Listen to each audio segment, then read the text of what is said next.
Hello guys, welcome to my another video में आप सबका स्वागत है। हम रिपब्लिक डे पे ड्राइंग करने जा रहे हैं। पहले ग्रीट ऐप पे जाएंगे, फिर A4 साइज चूज़ करेंगे, फिर हमें 20 mm लिख देना होगा। फिर हमारे 11 बॉक्स बन जाएंगे। फिर हम 2-2 सेंटीमीटर पे निशान लगा देंगे, 2-4 करके। 2, 4, 6, 8, 10, 12, 14, 16, 18, 20 इस साइड भी लगा लेंगे। 2, 4, 6, 8, 10, 12, 14, 16, 18, 20, 22, 24, 26, 28, 30 इसी तरह इस साइड भी निशान लगा लेंगे दोस्तों। आप देख सकते हो, हमें 2-2 सेंटीमीटर पर चारों तरफ लगा लेना। फिर हमें इसे आपस में मिला लेंगे। फटाफट हम मिला लेते हैं, आपका भी समय वेस्ट न जाए और हमारा भी नहीं जाए। फटाफट मिला लेंगे, हम नीचे से भी मिला लेंगे, साइड से। ये देखिए दोस्तों, हम कैसे मिला रहे हैं फटाफट फटाफट। अगर आप चैनल पे नए हो तो hi guys, my name is Suraj, I do pencil sketch. अब हम नंबरिंग कर लेंगे। 1 2 3 4 5 6 7 8 9 10 11। 1 2 3 4 5 6 7 8 9 10 11 12 13 14 15।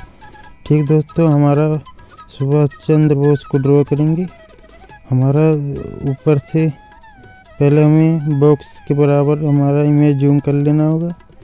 छठे लाइन से ऊपर से छठे पे स्टार्ट होगा, नीचे से दूसरे। हम सुभाष चंद्र बोस जी का टोपी से शुरू करेंगे ड्राइंग और धीरे धीरे हर पार्ट ड्रॉ करेंगे। फिर हम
हेलो गाइस, अगर आपको इस ड्राइंग से कुछ सीखने को मिलता है तो कमेंट ज़रूर करना और प्यार से लाइक कर देना। अगर आपको ये ड्राइंग पेंसिल स्केच में चाहिए या कलरिंग में, कमेंट में ज़रूर बताना। और नेक्स्ट वीडियो किस टॉपिक पे चाहिए दोस्तों, कमेंट ज़रूर करना।